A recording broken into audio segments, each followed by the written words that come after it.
9절을 한번 보겠습니다. 하나님이 또 아브라함에게 이르시되 그런즉 너는 내 언약을 지키고 내 후손도 대대로 지키라 이렇게 얘기합니다. 하나님은 약속을 반드시 지키십니다. 약속을 하실 뿐만 아니라 약속을 반드시 지키죠. 인간은 그렇지 못합니다. 약속을 지키기보다는 오히려 배신하게 되고 약속을 못 지키는 경우가 더 많죠. 그래서 나중에 약속을 해놓고 지키지 못하게 되면 여러 가지 원인을 찾습니다.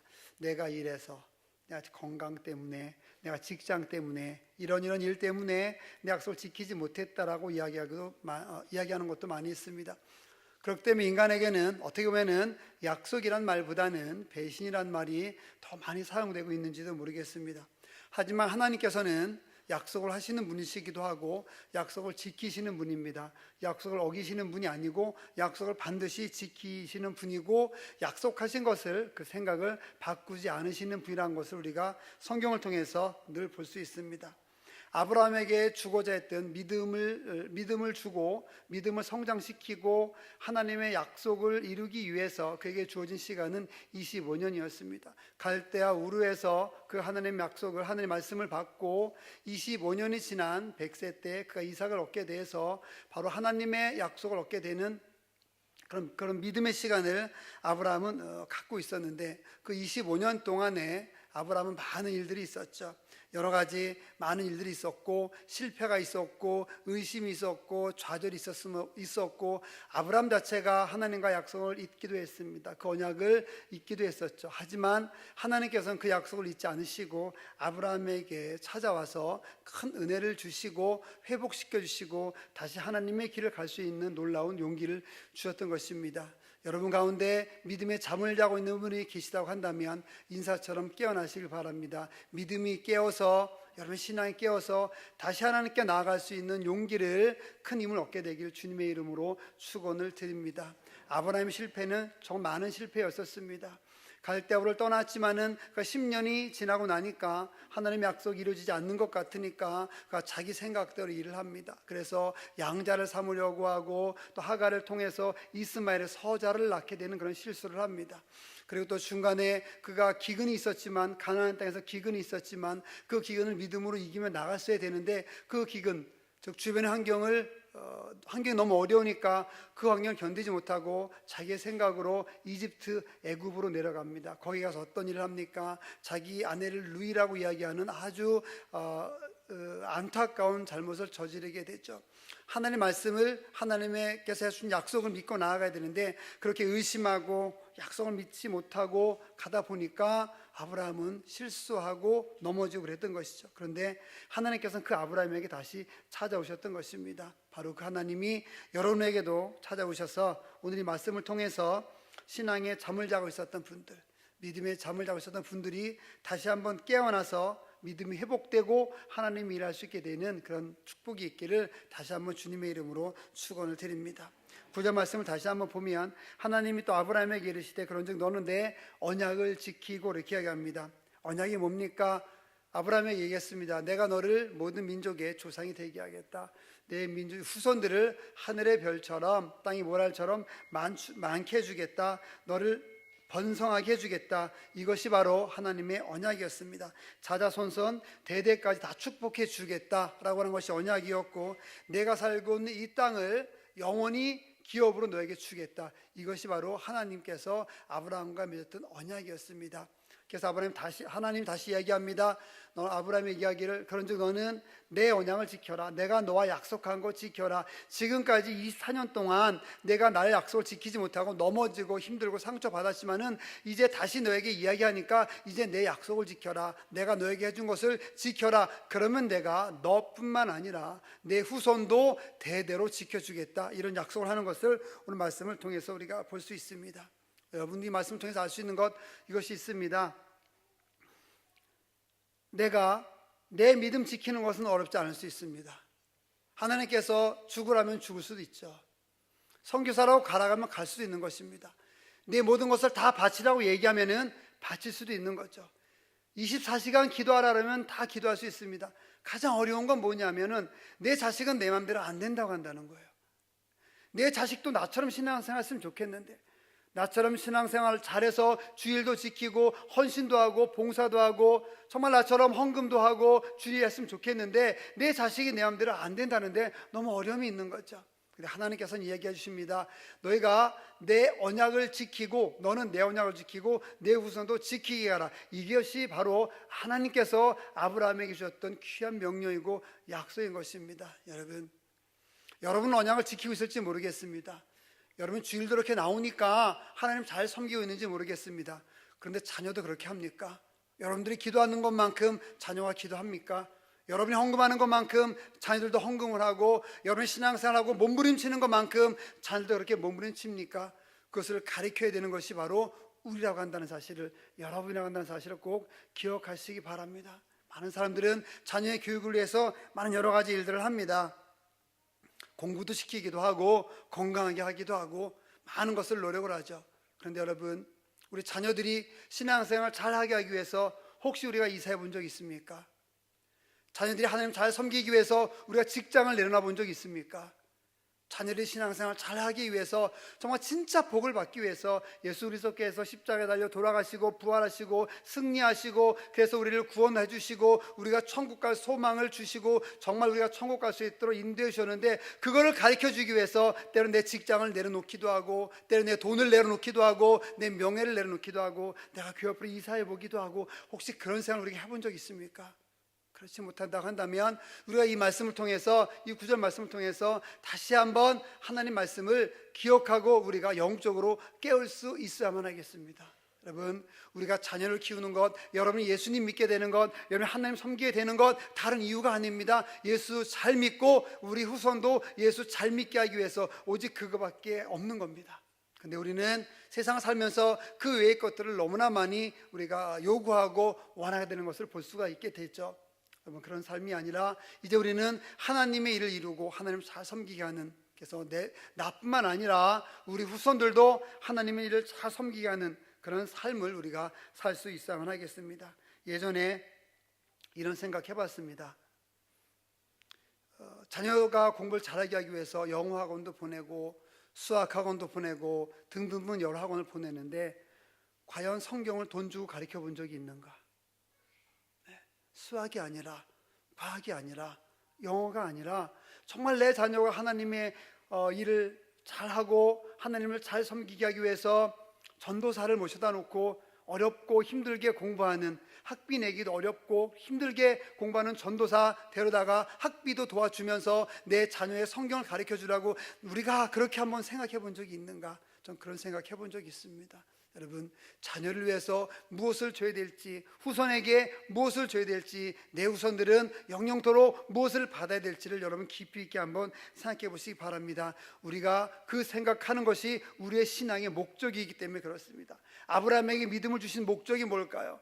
아브라함을 갈대우르에서 떠나게 하시고 중간에 하란에 살다가 잠시 멈출 수 있을 것 같았는데 계속해서 아버지가 죽고 난 다음에 계속 믿음의 길을 가게 하고 하신 그 이유가 무엇이겠습니까? 아브라함에게 믿음을 주고 실수했지만 어렵지만 하나님께서 계속 그의 믿음을 깨워줘서 계속 길을 가게 하신 이유는 단 하나인 겁니다. 아브라함을 통해서 유대인들이, 다른 사람들이 예수를 믿게 되고 그 후손 중에서 메시아가 나오게 되고 결국 예수 그리스도가 나오게 하기 위해서 하나님께서 아브라함을 인도해 주셨고 믿음을 성장시켜 주셨던 거죠. 여러분이 왜 믿음 생활하게 하셨습니까? 여러분 왜 예수 믿게 하셨습니까? 여러분들 통해서 누군가가 예수님 믿게 되라고, 여러분 통해서 여러분 가족이 예수님 믿고 여러분 통해서 누군가가 하나님을 섬기게 되고 우리가 혈육간에는 알지 못하지만 그 누군가에게 말씀을 전했을 때 그 사람이 하나님 믿게 되라고 여러분을 믿음의 길로 인도해 주신 거고 여러분을 교회로 인도해 주신 거고 여러분 하나님 섬기게 해주신 것입니다.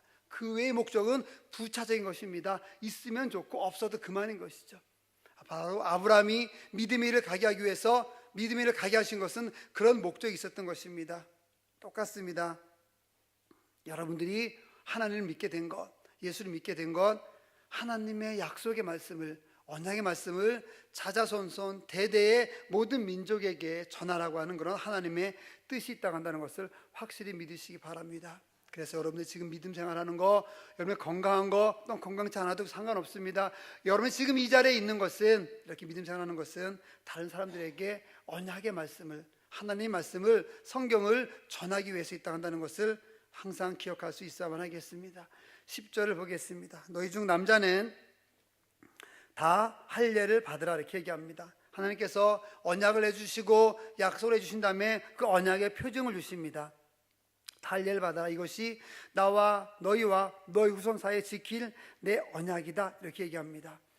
11절에 너희는 포피를 배워라. 이것이 나와 너희 사이의 언약의 표징이니라. 이 17장에는 언약이라는 단어가 굉장히 많이 나옵니다. 왜 할례를 하라고 했을까요? 왜 특별히 어린아이 같은 난지 8일밖에 안 된 아이에게 할례를 하라고 했을까? 이것이 언약의 표징이라고 한다는 거예요. 이것은 뭐냐면 내가 너와 나의 약속을 했는데 너가 영적인 눈으로 보지 못하니까 실제로 눈으로 보이면은 보여야 되는데 보이지 않으면 어려우니까 내가 이제 표징을 주겠다. 표식을 주겠다. 너는 내 아들이고 너는 내 백종이고 너는 내가 사랑하는 백성이다. 이것을 내가 확실히 인쳐주기 위해서 너에게 표징을 주겠다. 그 표징은 바로 할례다. 지금으로 말하면은 포경수시라고 할 수 있겠죠. 왜 할례를 하라고 했겠어요? 매일같이 할례를 보면서 하나님 생각하라고 한다는 거예요.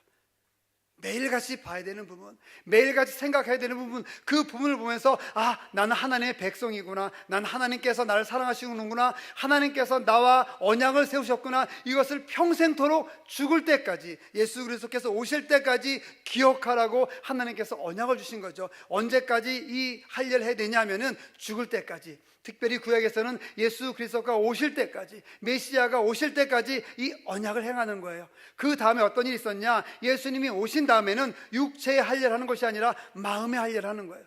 마음의 할례는 뭐냐면은 주님을 나의 주인이라고 고백을 하고 하나님이 나의 인생의 주인이라고 고백하고 그 마음의 할례를 해서 평생토록 죽을 때까지 예수님을 내 마음에 모시고 사는 것, 이것이 마음에 하는 할례고 그것이 로마서 2장에 나오는 그런 할례인 것이죠. 바로 그때까지 할례를 해야 됐던 것이에요. 여러분 어떤 표징을 갖고 있습니까? 아브라함 시대에는 할례를 통해 가지고 내가 하나님의 백성이라고 하는, 하나님의 사람이라고 하는 그런 표징을 갖고 있었습니다. 여러분 어떤 표징을 갖고 있습니까? 여러분 스스로가 나는 하나님의 백성인 다운, 나 하나님의 사람다운 그런 표징을 갖고 있습니까? 좀 더 나아가서 여러분의 삶을 통해서 다른 사람들이 저 사람은 그리스도인이야, 저 사람은 교인이야, 저 사람 하나님 섬기는 사람이야, 저 사람은 진짜 하나님 섬기는 것 같아, 그런 표징이 여러분의 삶 통해서 나옵니까? 내 자녀에게도 그런 표징이 나오고 내 남편에게도 내 아내에게도 그런 표징이 나오고 나를 보지 못했던, 나를 만나지 못했던 그 어떤 사람에게 내가 다가갔을 때 그런 표징이, 그런 언약의 확증이, 그런 흔적이, 주님을 믿는 흔적이 나오게 됩니까? 저는 선교사는 아니지만 선교를 좋아합니다. 예전에 캄보디아를 간 적이 있었습니다. 아들이랑 한번 간 적이 있었습니다. 다른 팀이랑 가서 성경학교를 준비하면서 저는 과학을 전공했으니까 과학 실험 준비하고 또 물로켓 준비하고 여러 가지 과학을 통해서 하나님을 이야기하고 그런 일을 하는 걸 좋아했기 때문에 캄보디아, 여러 가지 가운데 캄보디아 간 적이 있었습니다. 그래서 프놈펜에서 배를 타고 메콩강을 건너서 프레악 엄벌이라는 도시로 갔습니다. 그곳에 가서 한 200명, 300명 정도 아이들이 모인 곳에 가서 집회를 하고 프로그램 진행한 적이 있습니다. 그 아이들을 위해서 천막을 치는 시간이 있었어요. 그 전에 며칠 전에 가서 천막을 치는데 그 나무에 천막이 묶는 순간에 나무에 있는 많은 개미들이 제 몸에 올라와서 제 팔을 물어서 제 팔이 상처가 난 적이 있습니다. 붉게 불러 이렇게 불어오르더라고요. 한국에 귀국을 했습니다. 귀국해서 저는 그 상처를 치료하고 싶지 않았습니다. 그래서 약을 바르지도 않았습니다. 약을 바르지도 않고 그냥 나왔어요. 한 3개월 정도 지났던 것 같아요. 저는 그 상처가 안 낫기를 바랬어요. 솔직하게. 왜 그러냐면은 내가 이게 선교의 흔적이구나. 내가 이런 상처를, 그게 큰 게 아닙니다. 제가 그렇게 죽을 만큼 상처는 절대 아니에요. 제가 그렇게 훌륭한 사람이 아니어서 죽을 만큼의 큰 상처는 결코 아니었습니다. 그냥 죽지 않고도 그냥 쉽게 갈만한 상처였어요. 흔히 있는 상처 중에 하나였습니다. 저는 근데 그 상처가 없어지길 원하지 않았어요. 그래서 약도 바르지 않았습니다. 그 상처를 볼 때마다, 아침에 세수하고 샤워할 때마다 그 상처를 보면서 생각했죠. 캄보디아 아이들을 생각했어요. 지금도 그 생각을 하면 그 아이들의 또렷또렷한 눈빛이 생각이 납니다. 질문을 할 때 손을 들고 열심히 집중하고 질문하고 대답을 들었던 그런 기억들이 아직도 생생합니다. 그러면서 그 상처를 볼 때마다 그런 생각했죠. 언젠간 캄보디아에 다시 한번 가야 되겠다. 근데 아직도 못 가고 있긴 하지만요. 그런 생각했습니다. 여러분에게 어떤 흔적이 있습니까? 어떤 흔적? 맞아. 이것 때문에 내가 하나님의 일을 했었지. 어느 하나의 삶을 기억하시면서 어느 육체의 몸에 있는 어떤 한 부분을 생각하시면서 맞아, 하나님께서 그때 나에게 이렇게 은혜 주셨어. 나에게 이렇게 하라고 하셨지.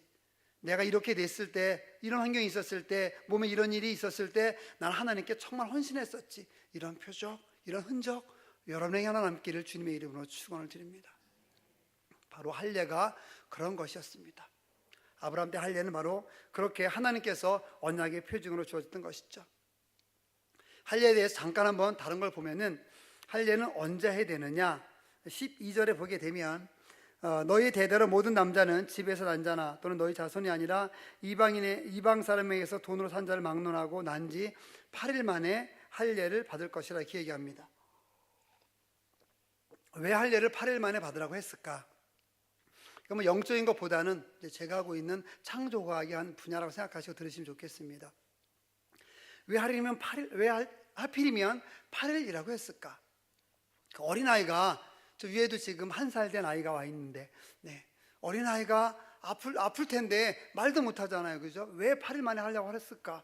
왜 포경수술을 하라고 했을까? 그 당시에 할례는 지금처럼, 포경수술은 지금처럼 아주 예리한 칼이 있는 것이 아니었어요. 메스가 있는 것이 아니라 기록에 의하면은 암석으로 했습니다. 암석. 굉장히 이렇게 파이처럼 잘게 잘라진 암석이 있습니다. 그 암석 가지고 이제 할례를 하게 됐는데, 그러니까 가장 중요한 것은 무엇이었냐면 피가 굳는 거였어요.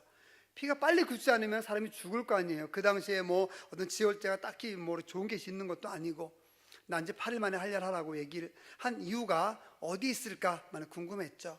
근데 의학적으로 이제 이런 부분을 찾아본 분이 있었는데, 어떤 걸 찾았냐면은, 여러분, 우리가 상처가 나가지고 상처가 아물려면은 혈액 내에서 일종의 과정이 있어야 됩니다. 여러분, 이제 우리가 잘 알지 못하지만 뭐가 있냐면 트롬빈이라고 하는 물질이 활성화돼야 되는데, 이 트롬빈이라는 물질이 활성화되기 전에 흔히 전구 물질 얘기하는데 프로트롬빈이라는 게 있어요.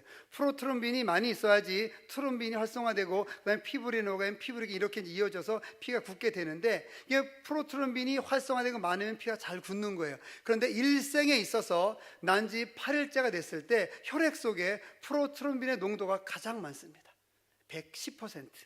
그 다음에 계속해서 줄어들죠. 그래서 나이가 드신 분들은 상처가 나면 잘 아물지 않는 이유가 바로 그런 물질이 부족하기 때문에 그렇거든요. 그러니까 하나님께서 인간을 창조하시고 생명을 창조하셨기 때문에 어느 때에 피가 제일 잘 굳는지 아시지 않았겠어요? 그러니까는 8일 만에 할례를 하라고 그렇게 얘기해 주셨던 것입니다. 이것은 과학적으로 접근할 때 이렇게 또 얘기해 볼 수 있는 거죠.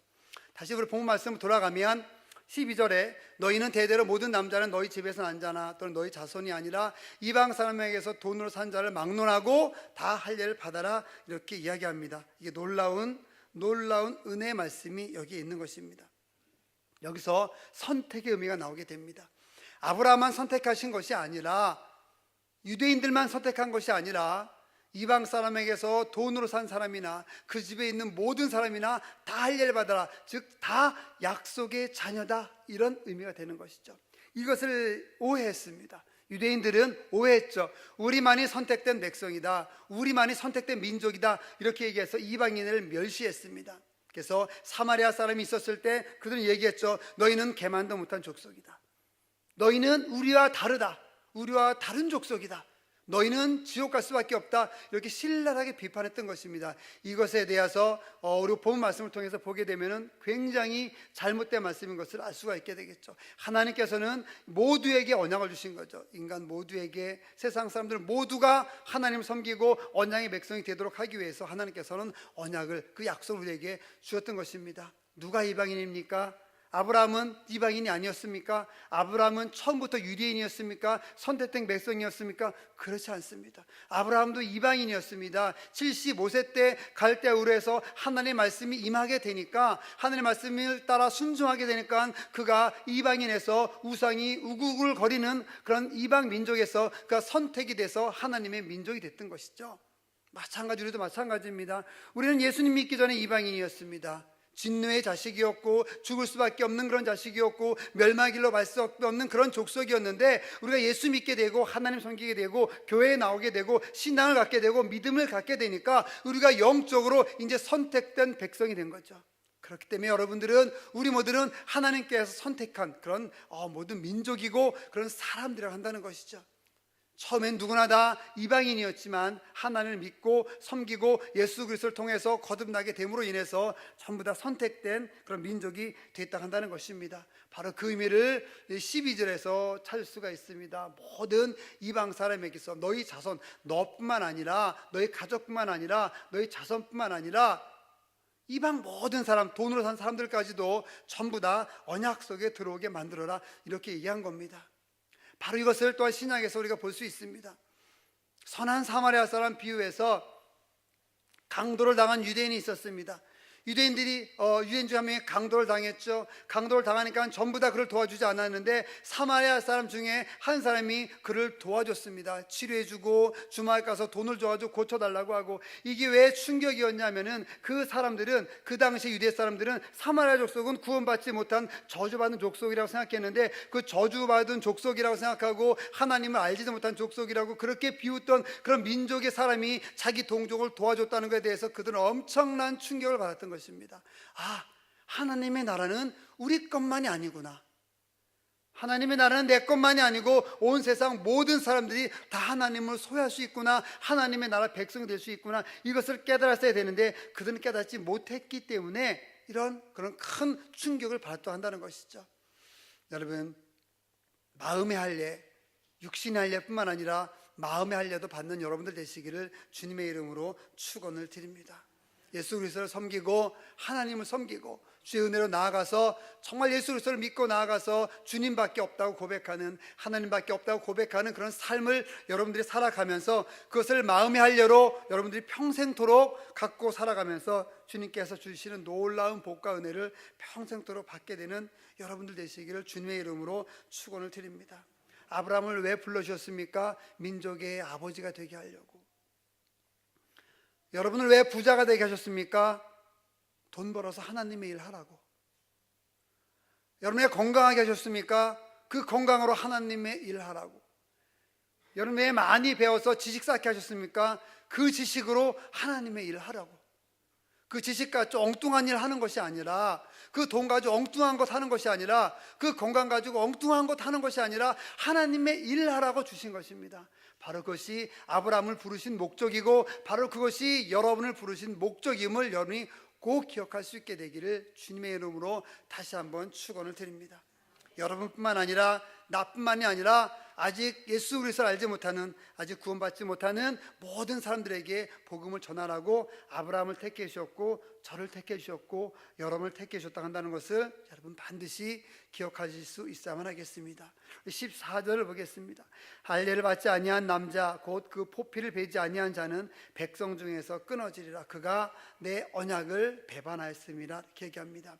바로 이 할례를 받지 않은 백성들은 하나님의 나라로부터 끊어진다고 이야기를 합니다. 할례는 다시 말씀을 드립니다. 육체에 행하는 포경수술 같은 거였지만은 이 할례는 구약시대는 육신에 했지만, 몸에 했지만은 지금은 마음에 한다 그랬죠. 언약의 표징인 것입니다. 즉 할례를 받지 아니한 자, 여러분 이렇게 해석하시면 됩니다. 예수를 믿지 아니하는 자, 하나님을 믿지 않는 자, 예수 그리스도의 십자가의 고난을 부인하는 자, 예수 그리스도의 부활을 부인하는 자, 이런 자들. 성경에 수많은 약속이 있고 수많은 언약이 있는데 성경을 읽으면서 이 언약을 지켜야 되는데 이 언약을 나의 언약이라고 거부하는 그런 모든 사람들은 그 모든 백성 중에서 끊어진다고 한다는 것입니다. 지옥 갈 수밖에 없고 심판받을 수밖에 없다고 한다는 것을 이야기합니다. 여러분 간단합니다. 예수 믿으면 천국 가는 것이고 믿지 않으면 지옥 가는 것입니다. 내 자녀가 아무리 예쁘고 내 자녀가 아무리 소중해도 예수 믿지 않으면 지옥 가는 거죠. 그럴 수밖에 없습니다. 예수 믿어야지만 천국 가는 것이고 하늘나라에 갈 수 있는 것입니다. 그 귀한 진리를 우리가 모든 사람에게 또한 전파할 수 있으며 나갈 수 있어야만 하겠습니다. 그래서 할례는 어떤 행위, 복용수술과 같은 그런 행위라기보다는 할례는 중요한 것은 바로 약속이다, 이렇게 생각하시면 됩니다. 하나님의 약속이다 생각하시는 것이죠. 우리 15절과 16절을 보겠습니다. 하나님이 또 아브라함에게 이르시되 내 아내 사레는 이름을 사레라 하지 말고 사라라 하라. 16절에 내가 그에게 복을 주어 그가 내게 아들을 낳아 주게 하며 내가 그에게 복을 주어 그를 여러 민족의 어머니가 되게 하리니 민족의 여러 왕이 그에게서 나니라. 이렇게 얘기합니다. 여기서 알 수 있는 것은요, 아브라함과 사레는 아브라함과 사라로 이름이 바뀌었습니다. 왜 그렇습니까? 이제는 내 생각대로 살지 말라는 거죠.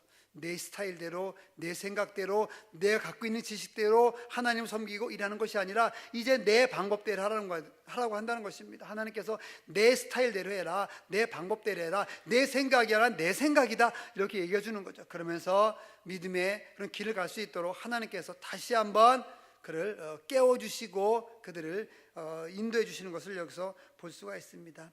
남자나 여자나 여기서는 동일하다는 것을 알 수 있습니다. 남자가 더 우월한 것도 아니고 여자가 더 우월한 것도 아니고 남자나 여자나 누가 우월한 것이 아니라 동일하다고 한다는 것을 하나님께서 또한 이야기해 주십니다. 그러면서 열국의 어미가 될 거다 얘기합니다. 아브라함에게는 열국의 아버지, 사라에게는 열국의 어미가 된다고 이렇게 얘기합니다.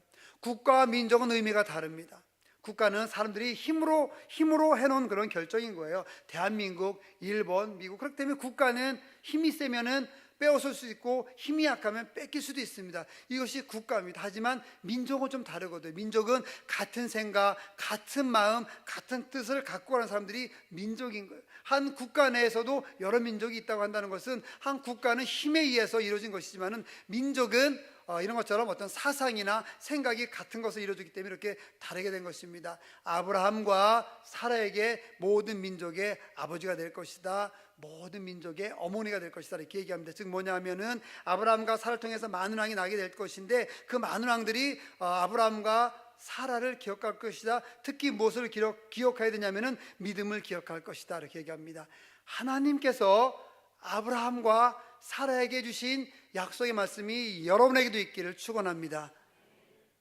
누군가가 이 다음에 시간이 지나면 여러분의 믿음을 기억할 수 있게 되길 바랍니다. 여러분의 신앙을 기억할 수 있게 되기를 주님의 이름으로 축원을 드립니다. 여러분이 복음을 전해 주었기 때문에 여러분을 기억하는 사람이 몇 명 됩니까? 아브라함은 열국의 아버지, 사라는 열국의 어머니가 됐는데 결국 믿음의 길을 갔기 때문에 그런 호칭을 받은 거죠. 여러분이 복음을 전해줬기 때문에, 여러분이 선교했기 때문에, 여러분이 전도했기 때문에 다른 거 필요 없습니다. 여러분이 예수님을 이야기한 것 때문에 여러분을 기억하는 사람이 몇 명이나 되는지 생각해 보시기 바랍니다. 내가 돈 준 것 때문에, 내가 그 사람과 함께 커피 마신 것 때문에, 내가 그 사람과 여행한 것 때문에, 이런 것 말고 내가 예수 전했기 때문에, 내가 하나님 전했기 때문에, 내가 부활을 전했기 때문에 여러분이 그것 때문에 누군가가 여러분을 기억한다고 한다면 얼마나 복된 삶이겠습니까?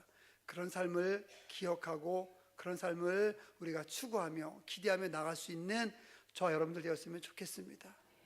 마지막 한 말씀을 드리도록 하겠습니다. 말씀을 준비하면서 제 가슴에 순경을 주는 그런 은혜를 깨달았습니다. 뭐냐면 아브라함은 계속 실수했습니다. 가나안 땅이 기근이 들었을 때 그는 견디지 못하고 이집트로 내려갔습니다. 이집트로 내려가서 자기 아내를 누이라고 이야기하는 그런 실수를 저질렀습니다. 많은 실수를 했죠. 우리는 그런 실수 안 하죠. 여러분 중에 누군가가 남편이 어디 갔는데 아내 보고 아내가 너무 예쁘니까 내 아내 아니고 내 누이 이렇게 얘기합니까? 막 그런 일이 지금 있다고 한다면 아마 뉴스 9시 뉴스에 대해서 특필될 겁니다. 아마 청와대에 올라가가지고 저 남자를 처벌해 주세요, 이렇게 올라가겠죠. 우리는 적어도 그런 잘못 안 저지릅니다. 그죠? 그렇게 부도덕한 잘못 저지르지 않죠. 혹시 그런 잘못 저질렀으면 용서하시기 바랍니다. 회개하시고.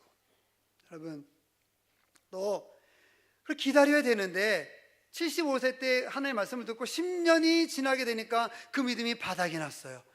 그래서 서자를 얻게 돼요. 하갈을 통해서 이스마엘을 얻게 됩니다. 여러분, 자식이 없다 해서 다른 여자랑 결혼해가지고 아이 낳습니까? 아니죠. 자기 아내가 있는데, 조강지처가 있는데 어디 그 상황에서 다른 여자를 해가지고 아기를 낳겠어요? 이거 우리가 이런 잘못 저지르지 않습니다. 물론 조선시대 이럴 때 있었겠지만은 지금 안 저지릅니다. 알고 난 다음에 그런 거 안 저지르죠. 그렇게 난 아들이 이스마엘이 아랍의 조상이 되지 않습니까? 그 아랍은 언제까지 이스라엘과 싸우느냐? 예수님 재림하실 때까지 싸우는 게 성경의 예언이에요. 그는 들나귀가 된다 그랬거든요. 교회 싸울 수밖에 없습니다.